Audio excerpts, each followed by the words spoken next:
అందరికీ నమస్తే. సో ఇప్పుడు నేను ఎక్కడున్నానంటే నచియార్ శ్రీనివాస పెరుమాళ్ కోవిల్. ఈ టెంపుల్ పేరు నచియార్ శ్రీనివాస పెరుమాళ్ కోవిల్. ఇక్కడ వచ్చేసి శ్రీనివాసుడి కంటే ఎక్కువ ప్రిఫరెన్స్ వచ్చేసి ఆల్వార్కి, గరుడాల్వార్కి ఇస్తారు. గరుడాల్వార్ ఇక్కడ చాలా ఫేమస్. మెయిన్ మూల విగ్రహం వచ్చేసి గరుడాల్వార్. ఆ తర్వాత వెంకటేశ్వర స్వామి అనమాట. ఎందుకంటే ఇది 108 దివ్య దేశాలలో 14th దివ్య దేశం. అండ్ ఇంకా ఏంటంటే ఇప్పుడు ఇక్కడ గరుడ ఉత్సవం ఇయర్లీ వన్స్ ఒకసారి జరుగుతుంది. ఆ గరుడ విగ్రహం ఏదైతే ఉంటుందో దాన్ని డైరెక్ట్ బయటకు తీసుకొస్తారనమాట. మూల విగ్రహాన్ని డైరెక్ట్ బయటకు తీసుకొచ్చి ఊరేగింపు చేస్తారు. అప్పుడు ఏమవుతుందంటే ఇక్కడ ఒక అద్భుతమైన విషయం జరుగుతుంది. అదేంటంటే ఫస్ట్ గరుడని పట్టుకునేది ఇద్దరు పట్టుకుంటారు. సో ఆ తర్వాత కొంచెం ముందుకు రాగానే నలుగురు, ఆ తర్వాత 8 మంది, ఆ తర్వాత 16, ఆ తర్వాత 32, 64 అండ్ 128. సో ఈ నెంబర్ అనేది డబల్ ఇంక్రీజ్ అవుతూ ఉంటుంది అనమాట. సో 128 మెంబర్స్ వరకు ఈ భక్తులు వచ్చేసి తీసుకుపోతారనమాట. బయటకు తీసుకుపోయి ఊరేగిస్తారు.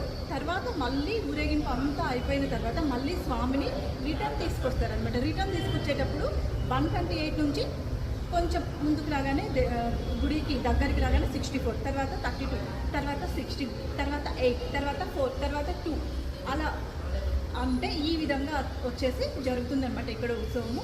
సో దీని మొత్తం ఇలా 128 మెంబర్స్ బయటికి వెళ్ళడము, తర్వాత లోపలికి వచ్చేసేటప్పుడు బరువు తగ్గడము, బయటకు వెళ్ళేటప్పుడు బరువు పెరగడము. దీనికి గల ముఖ్యమైన కారణం ఏంటంటే మనం ఎవరైనా సరే మనుషులు భగవంతుడికి దూరం వెళ్తున్నప్పుడు వాళ్ళ మీద భవబంధాలన్నీ ఎక్కువైపోయి కూర్చుంటాయి.